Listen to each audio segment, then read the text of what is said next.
سورة المباركة الفاتحة.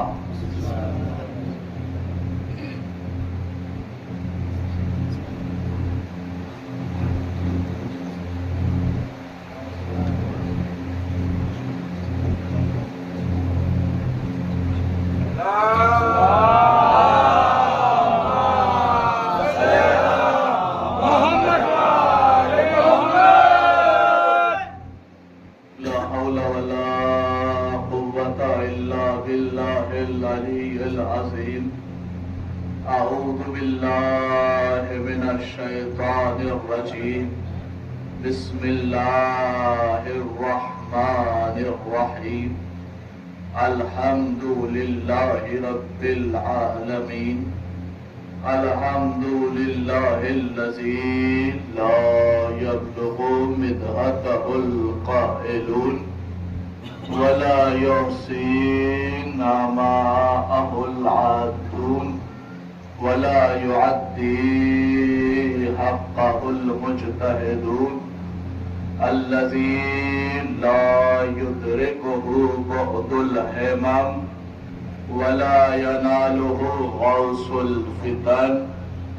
الذي ليس لصفته حد محدود ولا نعت موجود ولا وقت معدود ولا أجل ممدود. فطر الخلائق بقدرته ونشر الرياح برحمته وابتدى بالصخور ميدان أرضه. اللهم صل وسلم وزد وبارك على صاحب الدعوة النبوية والصولة الحيدرية والعصمة الفاطمية والعلم الحسنية والشجاعة الحسينية والعبادة السجادية والماصر الباقرية والآثار الجعفرية والعلوم القاسمية والحجج الرضوية والجود التقوية والنقاوة النقوية والهيبة العسكرية والغيبة الإلهية القائمة.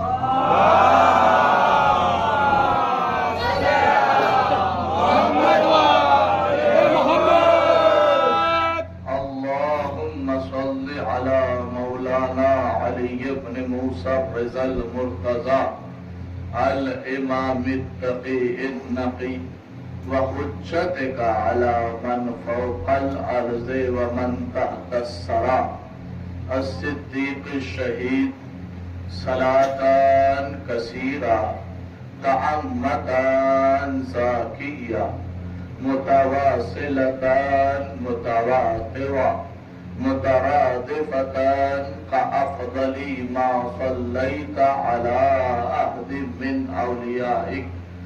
أما بعد فقد وقوله الحق في القرآن المجيد وهو أصدق الصادقين. بسم الله الرحمن الرحيم.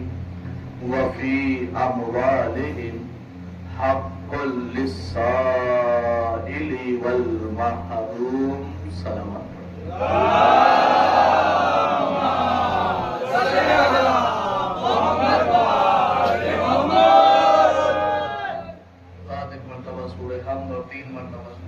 کی تلاوت فرما کر مرحوم مقصود علی ابن معصوم علی ابن دین محمد اور بٹن بی بی بنت واحد اور تمامی فہاد علی ابن دین محمد اور شاہ جہاں بانو بنت معصوم علی اور تمامی مرحومین کے ارواح کو حساب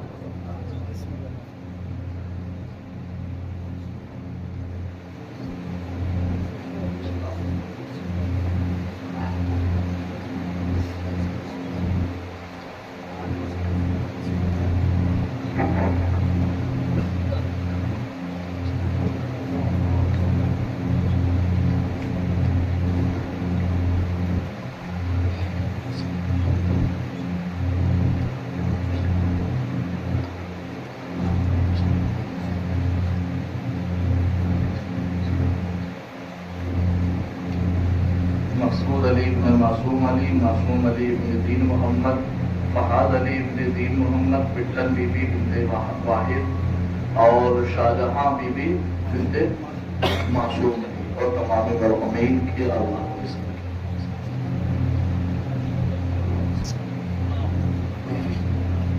صلوات پڑھتے ہوئے محمد وآل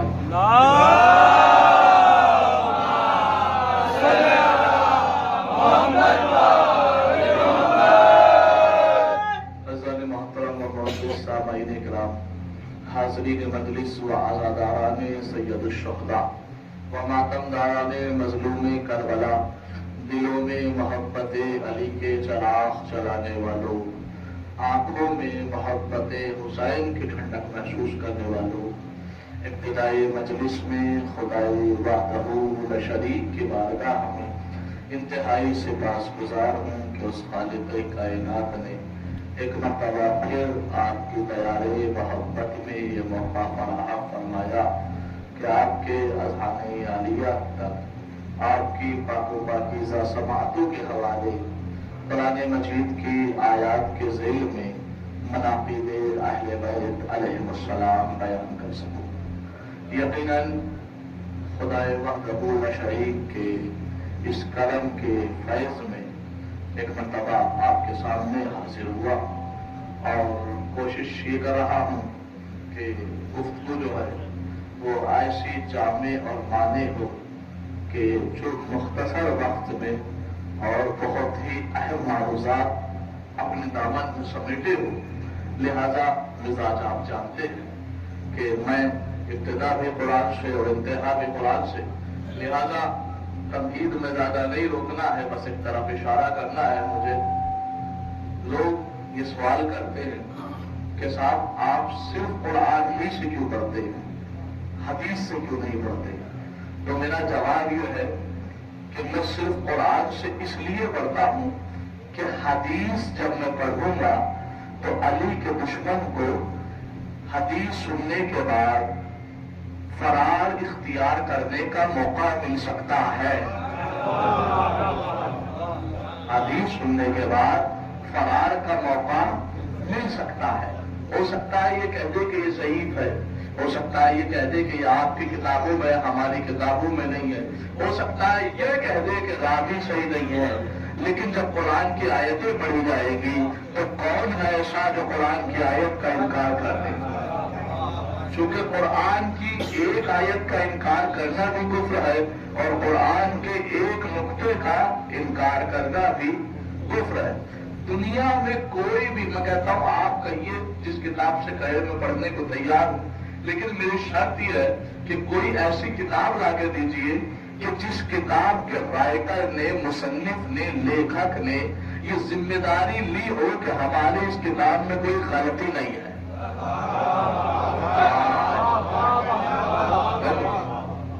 لے کے آئیے کوئی ایسی کتاب۔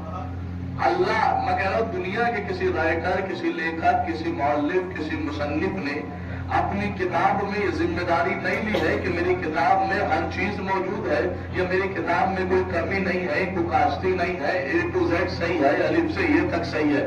ایک جملہ کہوں آپ کے ذہن کو پریشان کرنے کے لیے 2 لمحہ کے لیے، جیسے میں کہہ رہا ہوں کسی کتاب نے یہ ذمہ داری نہیں لی ہے رائٹر نے کہ ہماری کتاب میں کوئی غلطی نہیں ہے۔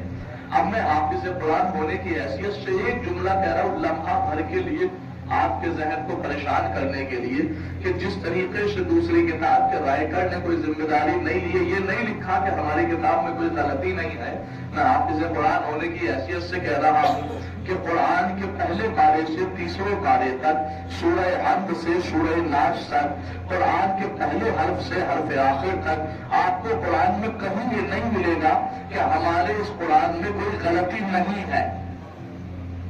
آپ کہیں گے یہ کیا کیا آپ نے تو دوسری کتابوں کے برابر لا کے رکھ دیا۔ نہیں صاحب، برابر نہیں کیا، جملے کی قدر کیجئے گا۔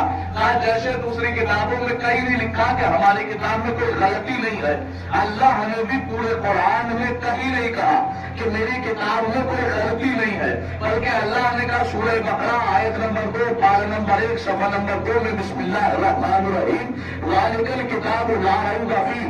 غلطی تو بہت دور کی بات ہے، اس میں شک بھی موجود نہیں ہے۔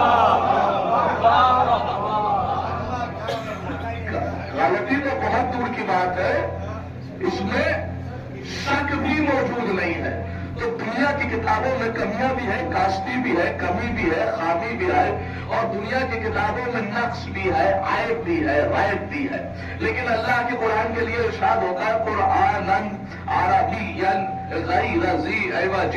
یہ قرآن ایک ایسی کتاب ہے کہ جس میں ذرہ برابر بھی عیب نہیں پایا جاتا، یعنی قرآن ایک بے عیب کتاب ہے، قرآن ایک بے عیب کتاب ہے۔ تو دنیا کی کتابوں میں کمیاں بھی ہے، کاستی بھی ہے، خطا بھی ہے، امکان خطا بھی ہے، دنیا کی کتابوں میں عیب بھی ہے، ریب بھی ہے، لیکن اللہ کے قرآن میں نہ کمی ہے، نہ کاستی ہے، نہ خطا ہے، نہ امکان خطا ہے، نہ عیب ہے، نہ ریب ہے۔ قرآن کا فرق کیا ہے دوسری کتابوں میں اور قرآن مجید میں؟ اب قرآن مجید کا فرق سمجھ لیجیے اور یہی شاعری کی ولایت کو سلام ہو جائے گا اور شیعوں کی عقیدت ثابت ہو جائے گی کہ مذہب شیعہ ہی مذہب حق ہے۔ جیسے پوری دنیا کی کتابیں ایک طرف ہے، اللہ کا قرآن ایک طرف ہے، پوری دنیا کی کتابیں جہاں چھپ رہی، اگر مثال دے دوں میں غلط نہیں ہے، آپ میرے ساتھ میرے شہر میں دلی میں چلیے، میں آپ کو وہاں دکھاؤں گا۔ دریا گنج کے علاقے میں پرنٹنگ پریس لگی ہوئی ہے، جامع مسجد کے علاقے میں بڑی بڑی مشینیں لگی ہیں جہاں دینی کتابیں چھپتی ہیں، لیکن جب آپ وہاں جا کے دیکھیں گے تو دیکھیں گے جس مشین سے کتاب دوسری چھپ رہی ہے اسی مشین سے قرآن مجید بھی چھپ رہا ہے۔ جس کتاب کو یعنی جو انسان دوسری کتابوں کو چھاپ رہا ہے وہی انسان قرآن مجید کو بھی چھاپ رہا ہے۔ جو سیاہی اور انک دوسری کتابوں کے لیے استعمال ہو رہی ہے وہی انک جو ہے ان قرآن کے لیے بھی استعمال ہو رہی ہے۔ جو پیج ان کتابوں کے لیے استعمال ہو رہے ہیں وہی پیج اس قرآن کے لیے بھی استعمال ہو رہے ہیں، لیکن فرق یہ ہے کہ جب دوسری کتاب چھپ کے نکلتی ہے انہیں وہ جس حالت میں چاہے جیسے چاہے ڈال دیتے ہیں، لیکن جیسے ہی اللہ کا قرآن چھپ کے نکلتا ہے اسے احترام سے دوسری جانب رکھتے ہیں، اسے باوضو چھوتے ہیں، اسے بغیر وضو چھو نہیں سکتے۔ میں نے کہا بھائی ان کتابوں میں اور اللہ کے قرآن میں فرق کیا ہے کہ ان میں کمیاں بھی ہے، کاشتی بھی ہے، خطا بھی ہے، امکان خطا بھی ہے، ریب بھی ہے، عیب بھی ہے، ان کا احترام بھی واجب نہیں ہے، جس حالت میں چاہے چھو سکتے ہیں، لیکن اللہ کا قرآن نہ کمی ہے، نہ کاستی ہے، نہ خطا ہے، نہ امکان خطا ہے، نہ مسٹیک ہے، نہ عیب ہے، نہ ریب ہے، جس کا احترام بھی واجب ہے، جس انسان چھو نہیں سکتا وضو کر کے چھوئے گا۔ میرا اللہ فرق واضح کر دے کا فرق ہے سورہ مبارک نساء آیت نمبر 82 پارہ نمبر 4۔ بسم اللہ الرحمن الرحیم افلا یتدبرون القرآن ولو کان من عند غیر اللہ لوجدوا فیہ اختلافا کثیرا۔ کہ اگر یہ قرآن غیر خدا کی طرف سے ہوتا تو اس میں بھی اختلاف پایا جاتا، اس میں بھی کمیاں پائی جاتی، اس میں بھی کاسیاں پائی جاتی، اس میں بھی عیب پایا جاتا، اس میں بھی ریب پایا جاتا۔ تو قرآن نے بتا دیا کہ اگر یہ قرآن غیر خدا کی طرف سے ہوتا تو اس میں کمیاں ہوتی، اس میں کاسیاں ہوتی، اس میں ریب ہوتا، اس میں عیب ہوتا۔ تو بھیا بات واضح ہو گئی کہ جسے دنیا نے بنایا ہوگا اس میں کمیاں بھی ہوگی، اس میں غلطیاں بھی ہوگی، اس میں ریب بھی ہوگا، اس میں عیب بھی ہوگا، لیکن جسے اللہ نے بنایا ہوگا نہ اس میں کمی ہوگی، نہ اس میں ریب ہوگا، نہ اس میں عیب ہوگا۔ یہی وجہ ہے کہ جسے لوگوں نے صحیفہ میں بنایا تھا وہ عیب دار نکلا، لیکن جسے نبی نے زمین میں بنایا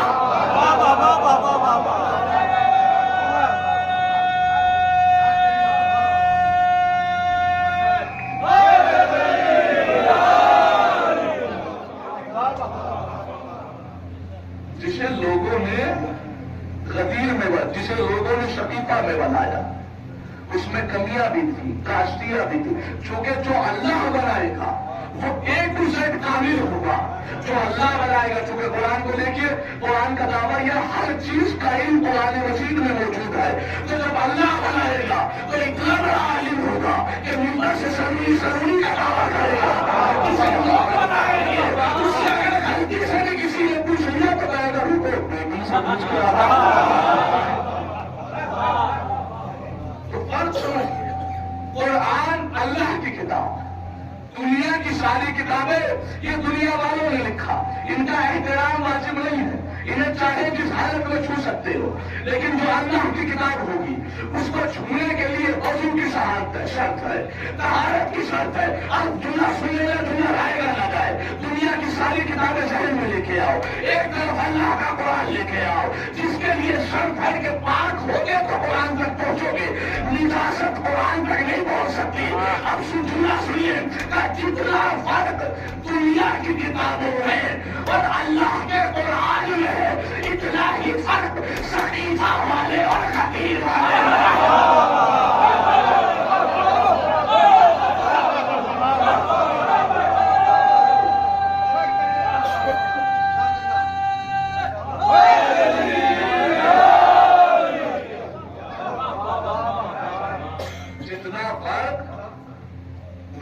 کی کتابوں میں اور آسانی سے آیت کو اور پیش کر دوں وَلَوْ كَانَ مِنْ عِنْدِ غَيْرِ اللَّهِ لَوَجَدُوا فِيهِ اخْتِلَافًا كَثِيرًا اگر یہ قرآن اللہ کے علاوہ کسی اور نے بنایا ہوتا تو اس میں اختلاف پایا جاتا، اس میں لڑائیاں پائی جاتی، اسے سب نہ مانتے، یعنی سب اسے مانیں گے جسے اللہ نے بنایا ہوگا، سب اسے مانیں گے جسے اللہ نے بنایا ہوگا۔ کہنے لگے پتا کیسے چلے کہ کسے اللہ نے بنایا؟ تو میں نے کہا دیکھو کسے سب نے مانا، کہ پوری دنیا کے خلیفہ اور ہے، اللہ کا بنایا ہوا علی خلیفہ اور ہے۔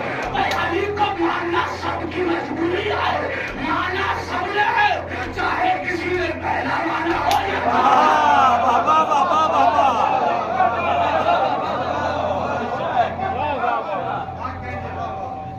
مانا سب نے۔ اور تھوڑی سی آسان کر دوں، قرآن عربین، قرآن جو عربی میں اس میں کوئی بھی عیب نہیں۔ میں اور آسان کر کے مکتب پڑھتے ہوں، ایک مکتب میں بچے نے سپارہ شروع کیا عربی کا قاعدہ، جیسے ہی اس کا عربی کا قاعدہ کمپلیٹ ہوا مولانا نے اس سے کہا بیٹا کل سے قرآن کا پہلا پارہ لے کے آنا۔ بچہ تھا، نہ سمجھ تھا، خوشی خوشی اماں کے پاس کہنے لگا کل جب جاؤں گا تو پہلا پارہ دے دینا۔ جب کل چلا ماں نے پہلا پارہ پکڑا دیا، بچہ نہ سمجھ تھا، اس نے پہلے پارے کے اوپر اپنی اردو کی کتاب رکھی، اپنی دینیات کی کتاب رکھی اور رکھ کے لے کے آ گیا مولانا صاحب کے پاس۔ مولانا صاحب کو دیکھ کے غصہ آ گیا، کہنے لگے کم عقل ہو، کہ یہ کیا ہوا؟ کہ مولانا کیا بات ہے؟ کہ تم نے قرآن کی بہترانی کی ہے۔ کہ وہ کیسے؟ کہ چونکہ قرآن کا پہلا پارہ ہے اللہ کی کتاب اور باقی یہ کتابیں ہیں دنیا کی کتاب۔ دیوبند سے لے کے ندوہ تک، ندوہ سے لے کے مصر میں سب سے بڑی یونیورسٹی الازہر، سارے دیوبند کے اور ندوہ کے مومن کہتے ہیں کہ قرآن کے اوپر دنیا کی بنائی ہوئی کتاب نہیں آ سکتی، قرآن کے اوپر دنیا کی بنائی ہوئی کتاب نہیں آ سکتی۔ میں نے کہا کیوں؟ کہ چونکہ قرآن ہے اللہ کی کتاب۔ میں نے کہا بھائی اللہ کی تھوڑا سا اور سمجھ لو کہ جب اللہ کی کتاب کے اوپر دنیا کی بنائی ہوئی کتاب نہیں آ سکتی۔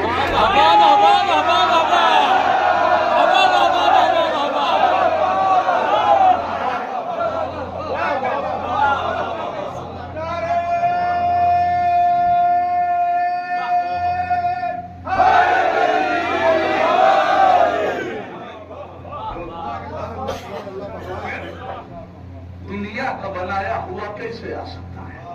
یہ تمہیدی مرحلہ ہے، آخری جملہ اور تمہید کا سن لیجیے، میں پھر موضوع کھول رہا ہوں۔ متوجہ کا دوسرا طریقہ دیکھیے، جانا اپنی مسجدوں میں کاخ دیکھنا۔ جب کاخ کو دیکھو گے نا تو کاخ کے اندر قرآن ہوگا، قرآن کے اوپر بھی قرآن ہوگا، قرآن کے اوپر بھی قرآن ہوگا، قرآن کے اوپر بھی قرآن ہوگا۔ میں نے کہا یہ احترام کے خلاف نہیں آئے اور سب کی ایک زبان کہ قرآن کے اوپر دوسرا قرآن آ سکتا ہے۔ میں نے کہا بھائی وہ کیسے؟ کہ چونکہ پہلی بھی اللہ کی بنائی ہوئی ہے، دوسری بھی اللہ کی بنائی ہوئی ہے۔ بھائی یہی وجہ ہے کہ نبی کے دور میں آیا تو میرا علی آیا۔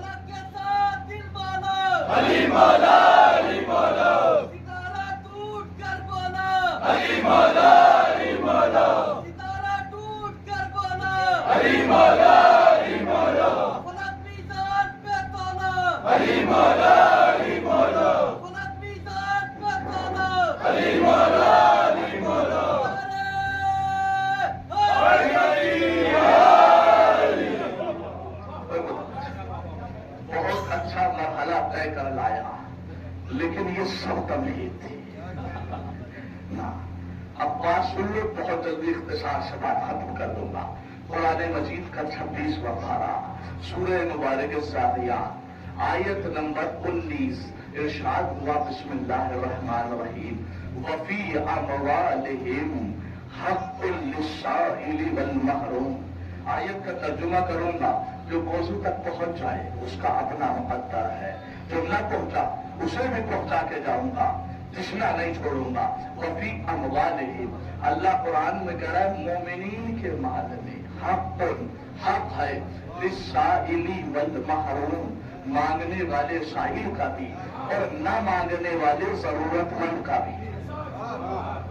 اللہ اسلام کی خوبصورتی کو بیان کر رہا ہے کہ اسلام ایک ایسے خوبصورت قوانین کا مجموعہ ہے کہ جس میں اللہ نے سب کے حق رکھے۔ اولاد کا حق ماں باپ کے اوپر، ماں باپ کا حق اولاد کے اوپر، بہنوں کا حق بھائی کی گردن پہ، بھائی کا حق بہن کی آنکھوں پر، پڑوسی کا حق پڑوسی کے اوپر، مومن کا حق مومن کے اوپر۔ اللہ نے کسی کے حقوق کو ضائع نہیں کیا، حتیٰ کہ آپ کی مسجد میں جو مؤذن اذان دیتا ہے اللہ نے اس کا بھی حق رکھا۔ آپ کہیں گے اس کا کیا حق ہے؟ بھیا وہ آپ کو خوابوں کی وادیوں سے اٹھا کے جنت کے باغات کی سیر کرا کے لاتا ہے، اللہ نے اس کا بھی حق رکھا۔ آپ کی مسجد میں جو نماز پڑھا رہا ہے اللہ نے اس کا بھی حق رکھا۔ پروردگار اس کا کیا حق ہے؟ کہ اس کا حق یہ ہے کہ جب یہ جماعت سے نماز پڑھا رہا ہو تمہارے اندر ہمت نہیں ہے کہ تم اس سے آگے نماز پڑھ لو، کہ نماز باطل ہو جائے گی، برابر میں کھڑے ہو کے نماز نہیں پڑھ سکتے، نماز باطل ہو جائے گی۔ اب بہت بڑے اشکال مبہم کا جواب دے رہا ہوں جو شیعت کے اوپر شیعوں کے امام کے خلاف بولا گیا ہے، اس کا جواب دے رہا ہوں، متوجہ رہیے گا۔ کہ پروردگار آگے نماز کیوں نہیں پڑھ سکتے؟ کہ نماز باطل ہو جائے گی، کہ اگر پڑھ لی تو کیا ہوگا؟ کہ تمہاری نماز رہے گی نہیں، اس کی نماز کا کچھ جائے گا نہیں، تمہاری نماز رہے گی نہیں، اس کی نماز کا کچھ جائے گا نہیں۔ اب جملہ سن لینا کہ جب بنیار پور جب سرولی کی چھوٹی سی بستی کے چھوٹے سی مسجد کے چھوٹے سے امام کا یہ حق ہے کہ اس کے پیچھے نماز پڑھنا چاہیے، اس کے برابر میں کھڑے نہیں ہو سکتے، اس کے آگے کھڑے نہیں ہو سکتے۔ ارے جب چھوٹے سے امام کے آگے نماز نہیں پڑھ سکتے تو پھر پوری دنیا کا جو امام ہو اور پوری کائنات کا امام ہو اس کے آگے نماز کیسے پڑھ سکتے؟ اب وہ کون تھا کہ جس نے لکھا کہ علی نے فلاں کے پیچھے نماز پڑھی؟ اگر لکھ بھی دیا تو یاد رکھو، اگر لکھو گے کہ علی نے فلاں کے پیچھے نماز پڑھی تو علی کی نماز کا کچھ گیا نہیں۔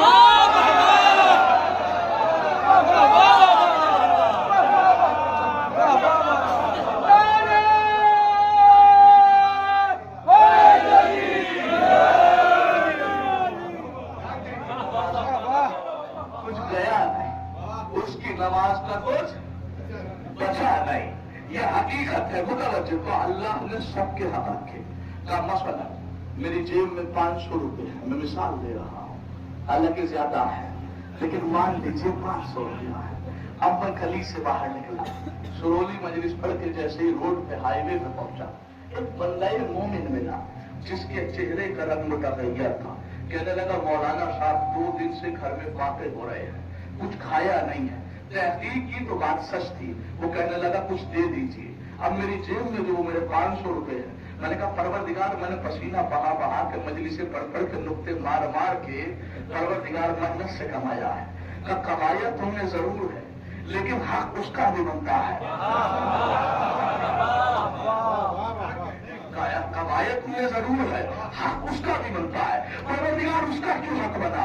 اس سے میرا کوئی رشتہ نہیں۔ کہ یہی تو اسلام سمجھانا چاہ رہے ہیں کہ ہم عادل ہیں، آپ کا حق اس کا حق آپ کی گردن پہ ہے، پروردگار اس سے میرا کوئی رشتہ نہیں۔ کہ یہی تو بتانا چاہ رہے ہیں کہ ہم عادل ہیں، ہم عادل ہیں، ہم عادل ہیں۔ اب جملہ سن لے گا کہ جب اللہ نے موضوع کھل رہا ہے کہ جب اللہ نے میرے مال میں اس کا حق رکھا، اس کا حق رکھا، اس کا حق رکھا، جس سے میرا کوئی رشتہ نہیں، جس سے میرا کوئی رشتہ نہیں، جس سے میرا کوئی رشتہ نہیں، تو اللہ اس کا حق کیوں نہ رکھے کہ جس سے نبی کا ایسا رشتہ ہو کہ جب رشتے پیسے لائے جائے تو کہا نہ ہوں فاطمہ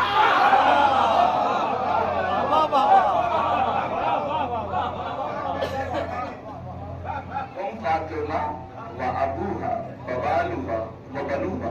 تو کیا سیدہ کا حق اسلام میں نہیں تھا؟ صرف تصور کیجئے کہ جب مانگنے والے فقیر کا حق میری گردن پہ ہے تو اللہ نے کیا سیدہ کا حق نہیں رکھا؟ تو اگر نہیں رکھا تو کس کی عدالت میں حق پایا؟ اللہ کی عدالت پہ. تو ایک جملہ تو سمجھ میں آ گیا کہ سیدہ دربار میں اپنے آپ کو فارغ ثابت نہیں بلکہ اللہ کو عادل ثابت کرنے کے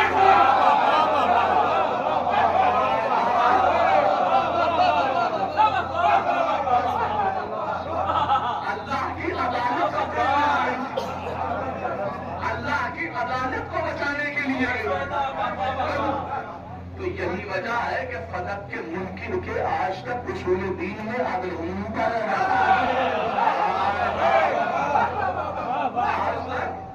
عدل نہیں پایا جاتا. مطلب وہ دعویٰ تھا, صرف دلیل نہیں تھی, یہ تھا اور وہ تھا. بات ختم کر دو, صرف اتنا بتاؤ کہ سیدہ نے اپنا حق مانگا یا نہیں مانگا.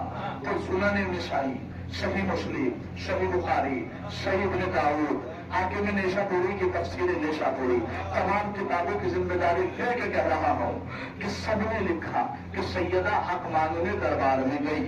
دربار میں گئی, سیدہ نے دعویٰ کیا, دعویٰ کیا, دعویٰ کیا, دعویٰ کیا, دعویٰ کیا. میں نے کہا بس یہی رک جانا, اور تمہیں شب عید کا ایک واقعہ سناتا ہوں. رات کو بچوں نے کہا اماں صبح کپڑے چاہیے, صبح کپڑے چاہیے, کپڑے چاہیے. ایک ماں نے اپنے بچوں سے وعدہ کیا کہ کل تمہارے کپڑے آئیں گے. نہ کپڑا خریدا گیا, نہ کپڑے ٹیلر میں گئے. اللہ نے جبریل امین کو ٹیلر بنایا اور صبح پوسٹ کے ذریعے جبریل امین کو بھیج دیا کہ جا کے کہنا کہ میں ٹیلر بن کے آیا ہوں, میں خیاط بن کے آیا ہوں. کیوں کہ اس لیے کہ ایک معصومہ نے اپنے بچوں سے وعدہ کر لیا ہے, وعدہ کر لیا ہے, وعدہ کر لیا ہے, وعدہ کر لیا ہے, وعدہ کر لیا ہے. اے مسلمانوں سوچو کہ جس بیوی کا وعدہ اتنا سچا ہو اس کا دعویٰ کتنا سچا ہو.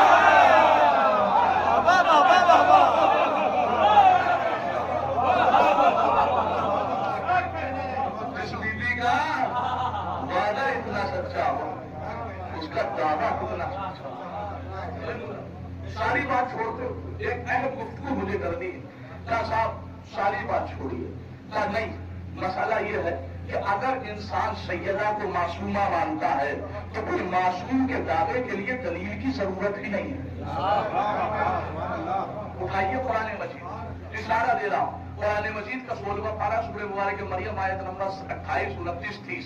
ارشاد ہوا قالوا یا ہارون, قالوا یا ہارون ما کان ابوک امرأ سوء وما کانت امک بغیا فاشارت الیہ قالوا کیف نکلم من کان فی المہد صبیا قال انی عبد اللہ آتانی الکتاب وجعلنی نبیا. انہوں نے کہا اے ہارون کی بہن, نہ تمہاری ماں ایسی تھی نہ تمہارے باپ ایسے تھے, تم نے یہ غلطی کیوں کی؟ اے مریم تم نے یہ غلطی کیوں کی؟ ان کے ذہنوں میں, کافر کے ذہنوں میں یہ تھا کہ مریم جھوٹ بول رہی ہے, مریم جھوٹ بول رہی ہے, مریم جھوٹ بول رہی ہے. کافر کے ذہنوں میں یہ تھا. اب مریم نے یہ چاہا کہ اپنی سچائی میں کچھ بولے, کچھ بولے, کچھ بولے, کچھ بولے, کچھ بولے. اللہ نے جبریل کو بھیجا, اس کو یا مریم, اے مریم تم کلام نہ کرنا, اے مریم تم کلام نہ کرنا, اے مریم تم کلام نہ کرنا. کیوں بڑا نکال کہ اللہ نہیں چاہتا کہ کوئی معصومہ کسی غصہ کا, کسی غصہ کا, کسی غصہ کا جواب دے. اللہ نہیں چاہتا کہ کوئی معصومہ کسی غصہ کا جواب دے. اب چاہے وہ جواب کلام کا ہو یا سلام کا.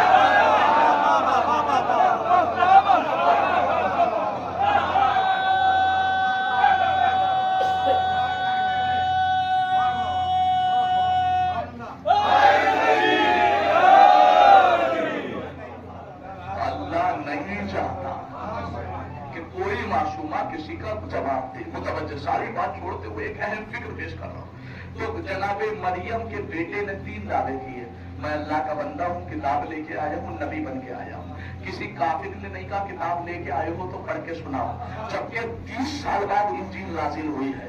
کوئی کافر نہیں اٹھا کہ اگر نبی بن کے آئے ہو تو معجزہ دکھاؤ, لیکن جناب عیسیٰ نے کوئی معجزہ نہیں دکھایا. کافروں نے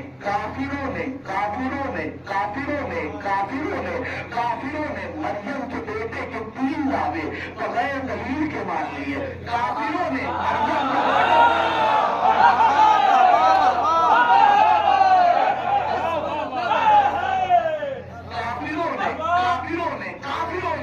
مریم کے بیٹے کے دعوے بغیر دلیل کے مان لیے, لیکن مسلمانوں نے محمد کی بیٹی سے دلیل مانگی. اب مجھے کہنے کا بالکل حق ہے, کافروں نے بغیر دلیل کے مانے, محمد کی بیٹی سے مسلمانوں نے جواب مانگا, دلیل مانگی, تو مجھے کہنے کا بالکل حق ہے. ارے میں نے مسلمانوں سے پرانا کافر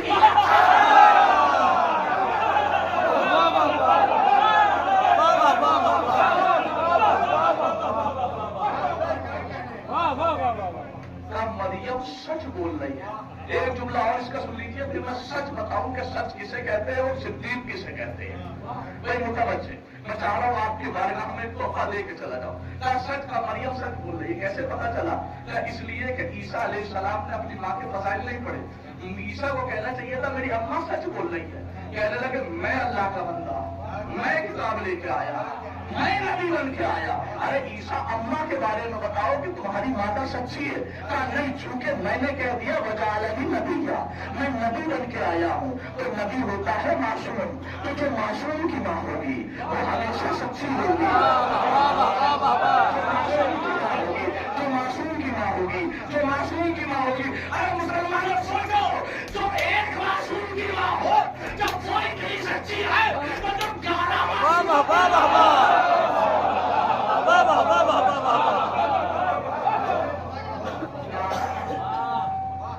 معصوموں کی ماں ہو, وہ کتنا نہیں. کہنے لگے لفظ بدل دیا. میں نے کہا کیا؟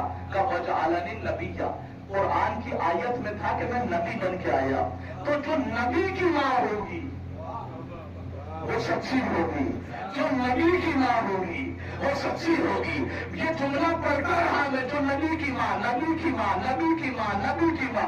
عقل میں نہیں آیا, لیکن اب سمجھ میں آیا کہ کائنات کا سب سے بڑا نبی کیوں کہتا تھا فاطمہ ام ابی.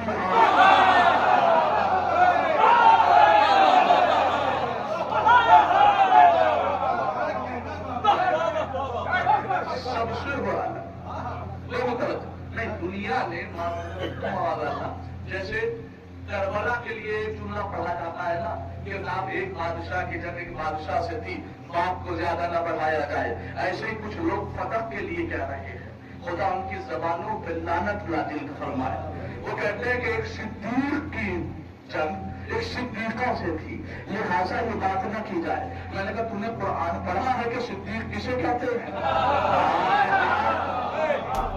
سن لینا, اللہ جی کر رہا ہوں لفظ صدیق کی. ہاں بتائیے کسے کہتے ہیں؟ میں نے کہا قرآن مجید کا 17واں پارہ سورہ مبارک انبیاء, اللہ نے ارشاد فرمایا انہ کان صدیقا نبیّا, ہم نے ابراہیم کو صدیق بنایا, نبی بنایا, صدیق بنایا. میں نے کہا قرآن کہہ رہا ہے ابراہیم ہے صدیق. مسلمانوں نے صحیح بخاری میں لکھا کہ جناب ابراہیم نے اپنی زندگی میں 3 جھوٹ بولے. قرآن کہہ رہا ہے میں نے صدیق بنایا, تب پھر بھی 3 جھوٹ بولے. قرآن کہہ رہا ہے میں نے نبی بنایا, تب پھر بھی 2 جھوٹ بولے. اللہ کہہ رہا ہے میں نے صدیق بنایا, تب پھر بھی 3 جھوٹ بولے.